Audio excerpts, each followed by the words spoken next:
Welcome back. Welcome back. This is the Intelligent Developers, led by Andre Bueno and Gerard Delane. And we are joined today by a phenomenal woman named Jennifer Horne. Jennifer, how are you? Thank you for having me. I'm awesome, well and whole. How are you?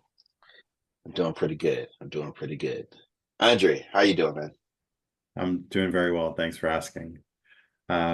Really excited to jump into this conversation. I've learned so much about Jennifer, been able to watch her really career continue to grow. Um, I guess kind of just jumping into it. I mean, how did you get into real estate? That's a very good question, and I would think a non-traditional path, but it could be more traditional than I know. I grew up in a really entrepreneurial family. Both my parents had day jobs. So my father was a construction superintendent. His specialty was concrete. So he was usually called in when something weird was happening with unique types of concrete infrastructure. Um, but his side hustle was that he did concrete work on the weekends or in our community or for family members, etc. So my brother and I were forced labor, and I am excellent at pouring you a sidewalk. I can build you a mailbox.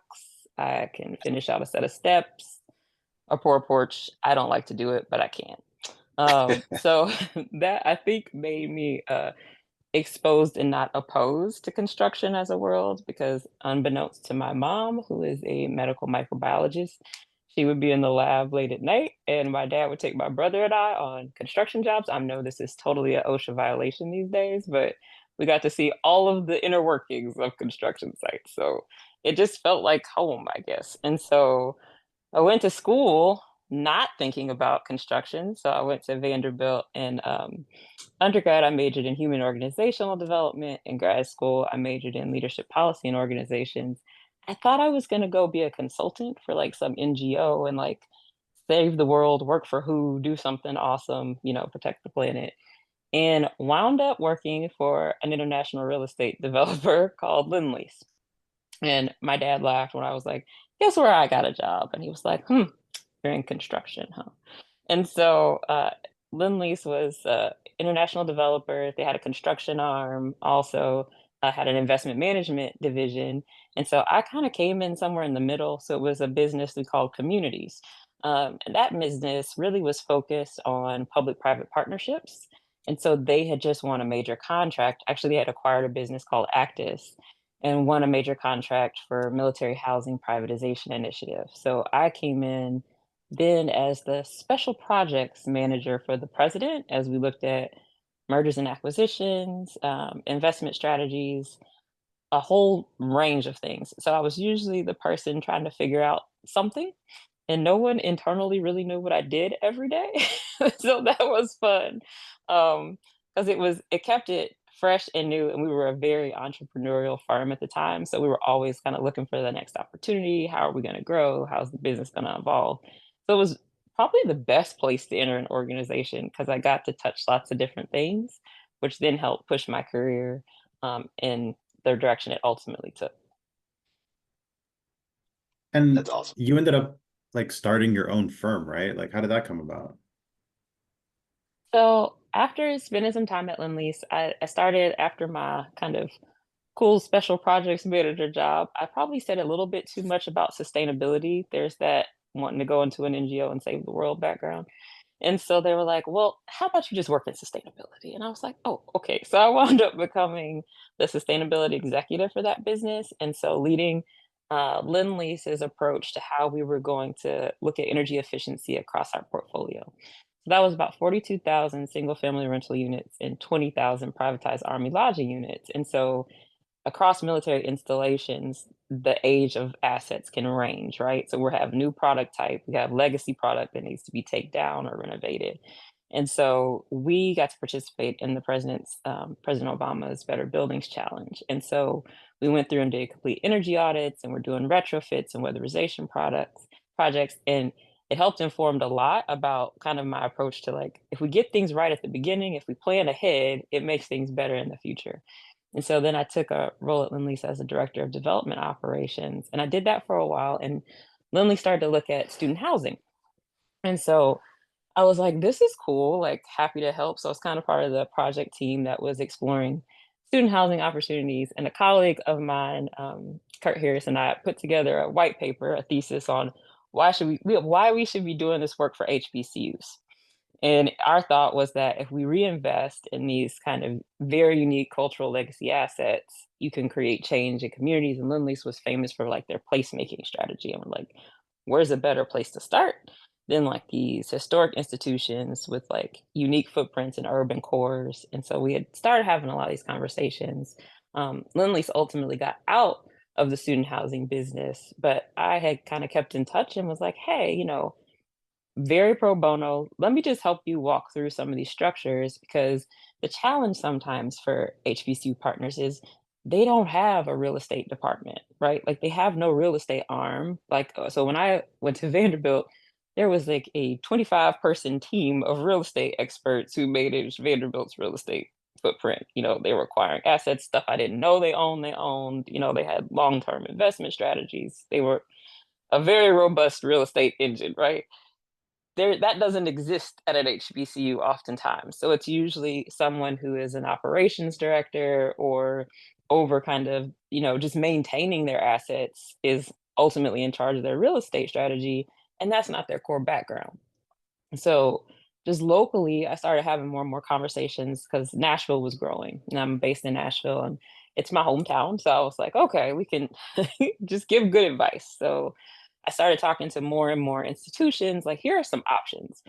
I didn't realize how uncommon public-private partnerships were because I had grown up in that space. And so, in talking to institutions, they had heard of it but didn't understand it fully, or maybe hadn't been exposed to it like intimately. So, it was an opportunity to provide some free, no risk education, right? So, um, giving them a little bit more comfort that they knew what was happening, what the goals were, what the returns were, who gets what and why. And so I spent some time doing that. And that ultimately led to some people saying, well, we like it, we want to do it, but could you do it for us? Because now we've built this trust, right? Like we know you, like, could you be our developer? And I was like, huh, okay, COVID just happened. I'm spending some, working from home a little more. I got, some changes are underway. I got an opportunity to maybe take a COVID pivot or shift. Like, yeah, I think so. And so we launched Urban Campus and Core initially more as a real estate advisory firm. So I thought our focus would be just doing more of that work I had been doing pro bono. Like now I could get paid and maybe do it. And maybe find the right development partners to bring into the mix to make these kind of projects happen. So we started down that approach, but then we realized, this trust we've built, we're going to need to be in that development mix, right? Because you hear a lot of good things up front, but you need to like be there to hold hands and walk through it to make sure it actually comes out of the ground like we've described, like we've envisioned, like we've um, partnered to get here. And so I had a very unique opportunity because of an impact focused investor. And so that was Amazon's Housing Equity Fund Accelerator. And so it had just launched in our Nashville region because we're one of their three headquarter cities. They had had a partnership with the Urban League of Middle Tennessee. And so they were launching a program called the Red Fellows and Red Academy. And we were like, okay, what is this? Because I had had a long term relationship with Urban League as a college grad. I was in like Urban League's young, professionals group and had done some work, volunteer work with them over the years. Uh, and it also had a relationship with our local chapter of ULI. And so I was like, okay, I kind of know these folks. This seems legit. Let's see what's happening. And one of the things that I think has been a blessing for me throughout my career is just I've always had a willingness to learn and not be in my feelings about who you're learning from. And so sometimes you have to sit back and say, someone you've known for a while can still teach you something, right? Like you can't always assume that, you know all that a colleague or a friend or someone else knows. And so that was me. I was like, Ron Thompson, who's the head of Urban League's Red Academy, was a longtime colleague from ULI. I was like, I know Ron. Like, what is he gonna like teach me? But I was like, okay. And so, but it was eye opening, right? Because it was creating a unique perspective of the development process that came from a place of expanding reach and affordability, right? So I thought I had been kind of doing some affordable development. Department of Defense work is very unique. So military housing is based on what we call your basic allowance for housing. So BA, it's a set rate that each service member can pay for their home or for wherever they're renting or leasing. And so I was like, oh, I understand like income restricted, like, I was like, I have no idea. After I got in, I was like, affordable housing is its own animal. I'm learning something every day. I still try to figure stuff out. It's like, this is so many parts and pieces and widgets to put together. So I was glad I was humble enough to say, like, check your ego, go sit in this fellowship, learn something new, meet new people, network, expand, grow. So I did that, and it was awesome because what it not only did was it connected me to industry peers in the national market, but globally. So Urban League's reach really was essential to bringing in thought leaders, subject matter experts from different markets. Like Daryl Carter came to present to our class in that program, and again, people you see on LinkedIn, people whose careers you might have been watching. But I was like, oh, this is Daryl Carter, and he's like talking to us about his affordable housing experience. Like, let me take notes. So those were the things I think were really great about that, and the unique, the gem, the thing I hope more private kind of investors, corporations will look into was Amazon's support. So they weren't just there fiscally to kind of support the program and offer some capacity grants and support that way, but they were present. Like their leadership was physically present with us along the journey. So they were truly seeking to understand what were the needs and to create more affordable housing. What were the unique challenges to diverse developers? So that fellowship primarily focuses on Black and Brown developers who face, barriers to entry when coming into the world of development. And even after being in development for a long time in a larger scale corporate entity, I instantly was like, how am I do this by myself? Like this feels challenging and scary because the underwriting and the balance sheet requirements and all the things that come along with it. So I probably had thoughts and plans on maybe how I could do something at a small scale, but I grew up on big portfolio size, large transactions. And so those were the models, those were the pro formas, those were the numbers I could run quickly. So it was like, how do you take a startup and get to like large scale development? And so the fundamental answer was collaboration. Who can you partner with? So I very much value the partnership that Amazon's Housing Equity Fund brought to the table, Urban League's, reputational partnership, because they were vouching for us all over the country, all over the city. Like if I had a challenge on a project and I picked up the phone, I was like, Aron Clifton Harris is the president of Urban League Middle Tennessee. I was like, Aron Clifton, I just need some help. I'm running into a challenge. Can you help me out? They got on the phone with the governor, the mayor, like I was like, thank you. Like, like it's people talk about your network, but I think it's also making sure that when someone does pick up the phone on your behalf, they feel comfortable that you're going to do what you said you were going to do, or that the outcome is what you're truly seeking and it's not something else. And so um, I think those things were really pivotal in helping us to not only we had launched, but grow, expand, like become the firm we wanted to be, but get to the size and scale projects that we felt like we needed to be at to make a difference. You mentioned that you're from Nashville, which is one of 4 or 5 really swiftly growing cities in the Yeah. country. Mhm. There's a number of cities out there that have experienced similar growth over the last Mhm. decade or so. Can you speak a little bit about what have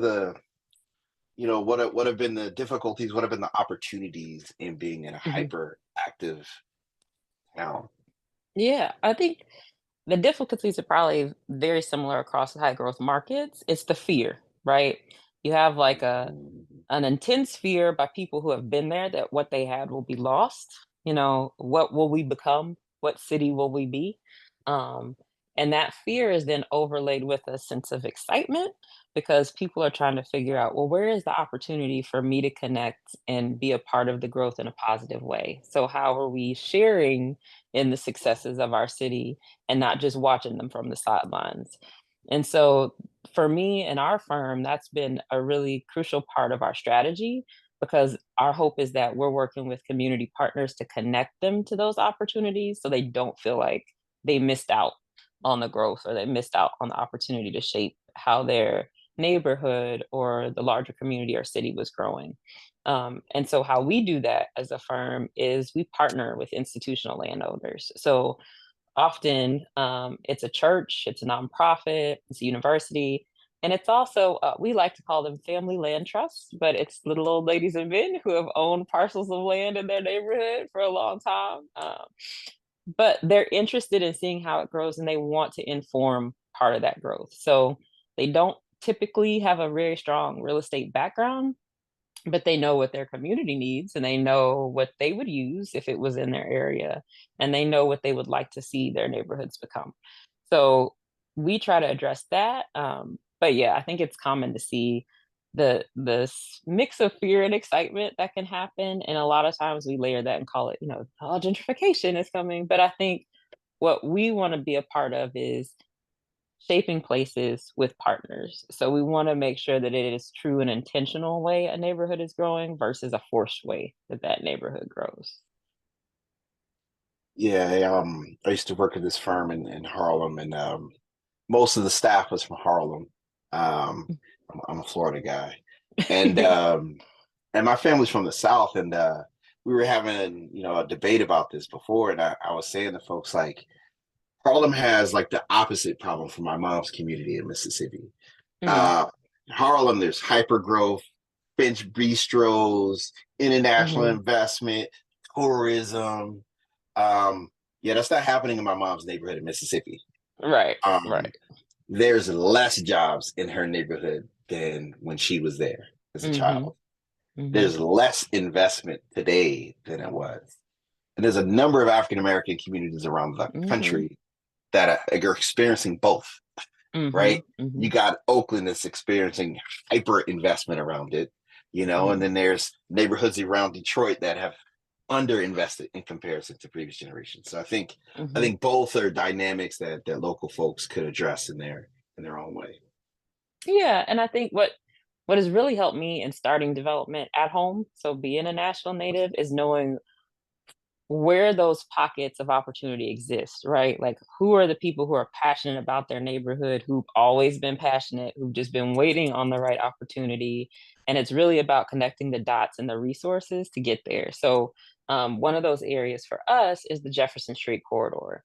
It used to be kind of our Black Wall Street. So, it was the center focus of our commerce, our business, our musical kind of scene. So there's an amazing museum if you're ever in the Nashville area that's located on Jefferson Street that kind of gives the history of not just Black music, but music in Nashville.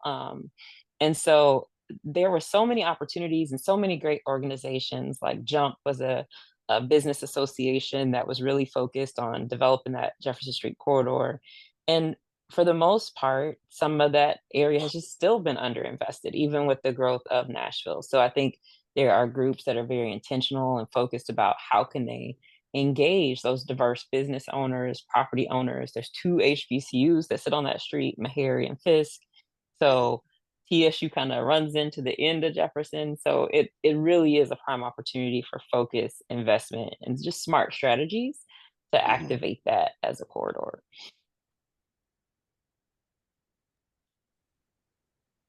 I mean, so as you're growing your firm, I mean, you've been talking a lot about setting up partnerships, growing with partners. I mean, how do you think about kind of setting up those conversations as you continue to grow the firm?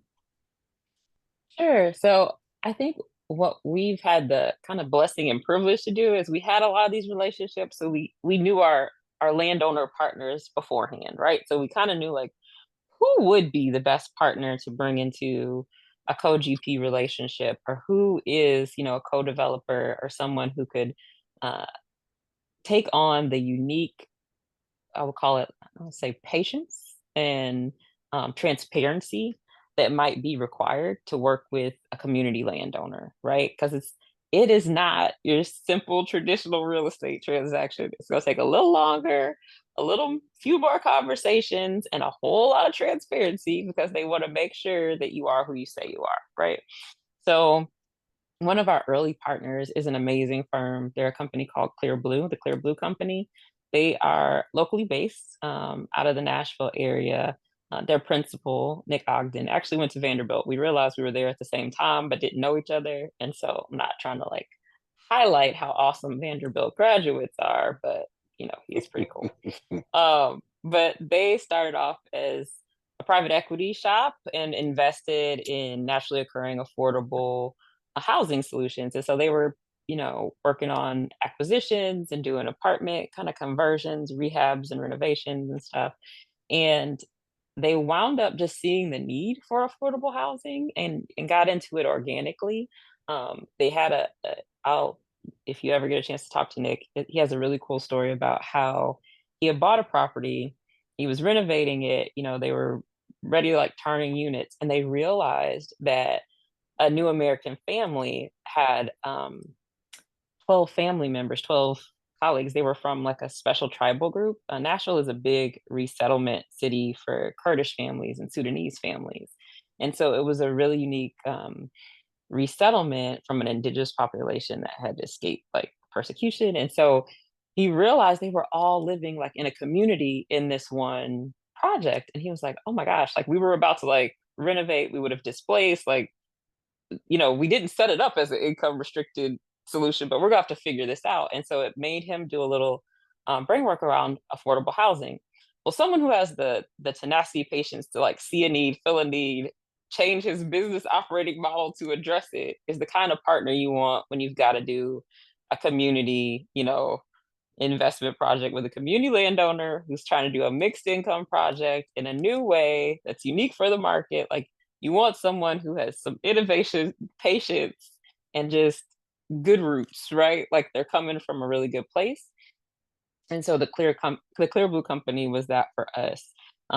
So they are partnering with us on one of our projects that's with a faith-based landowner, Born Again Church.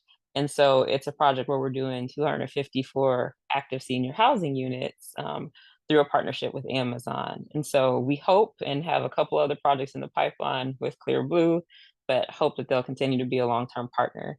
And we've also partnered with other groups to explore opportunities. And that helps us maintain kind of the flexibility to look at things based on what a specific partner, landowner, or community requires. And I know you're partnering with technology companies, but how does technology play a role in, I guess, your capital stack or even your operations? Yeah, I think I'm a nerd and I love technology, so I'm always trying to figure out, well, what could it be doing or how could it take shape or where opportunities lie. And so just always thinking really innovatively about how things come together. Um, so I think, for us, hey, our founding, I'll call them an investor. Our serious investor was a technology firm, being Amazon. But we are looking at solutions on what are we doing in communities that help alleviate just living challenges, right? Like we're talking about affordable housing, but we really should be talking about affordable living. So, what are solutions that make it easier for someone to be connected to transit or to understand access to groceries, resources, amenities? Like, are there ways we can plug in um, unique technology solutions to do that? And sometimes they're in, like the prop tech side, where it's how are we making things operationally efficient so they're safer. On the other side of things, how are we just making access to daily life and amenities easier? Where are we plugging in solutions that maybe a neighborhood didn't have, like a delivery drop off or a portal or a pickup hub, a food delivery solution. So on projects we're working with for active seniors, are we working with like if it's a food desert, are there prepared meal solutions that could be coming in or provide a hub? So other things. So yeah, we're always thinking about it and trying to be innovative with it, but looking to connect. And we love sustainability, so we're doing tons of fun green things that we're excited about and hope to announce in the coming weeks. But yeah. And I mean, ESG really as a sector has just come under an incredible amount of pressure because it's become so Mm-hmm. politicized. Mm-hmm. So I'm curious, like, how do you measure and quantify the impact that you're having on that front? Yeah, so that is an awesome question. And was a lot of my time at Lindley's was doing that measurement, quantification, and reporting. Um, so what we really do is we just start basically at the beginning to audit and track what was there. So where we're working with existing assets, how were they performing before? What do we expect them to perform after and why it's worth the investment? Probably what I learned along my own sustainability journey is I usually don't even talk about it. So I just kind of do it. Um, and then look at how we have opportunities to just track it as measurable operational efficiencies, and look at it as cost control measures. So we're either looking at it to control or mitigate cost impacts in the future, or we're looking at it as a way of creating opportunities for rebates, incentives, etc. So we kind of take a dual approach. We know we're doing it because it's the right thing to do, but we also speak to it on the efficiencies that it creates and the value that it adds over the long term. It's funny you say you don't talk about it, you just do it. Sometimes I'm working on an RFP and it says, what's your diversity strategy? And we're like, we're diverse leaders. Like, we're doing it. Right, like done. Done. Check that box, right? We're gonna hire diverse consultants and diverse vendors. Like, we're just doing it. It's already the Right, plan, right. to give the best team the best shot. Yeah. So, you know, I'm sure there's a bunch of, women that are going to listen to this episode and be inspired. Um, what advice would you give 21-year-old Jennifer that's like, wow, this story sounds amazing. Like, I want to get started down this path as well. What Mhm. advice would you give that young lady? I would tell her to be patient and trust the process. And Hmm. I would also say value every experience because there were a Mm, lot of times in my life where I felt like I have hit this glass ceiling for the fifth time, and it is not what I signed up for. But I recognize that in each of those moments, I learned something about myself and about the process and about how I could look at the industry differently. Um, right. it also taught me because there were a lot of moments where I said, okay, if I only had X, if I only had Y, I could be doing this, that, or the other. And I recognized, no, if I had X and Y, I wouldn't see the world the way I see it. And I wouldn't approach things from the place that I approach them.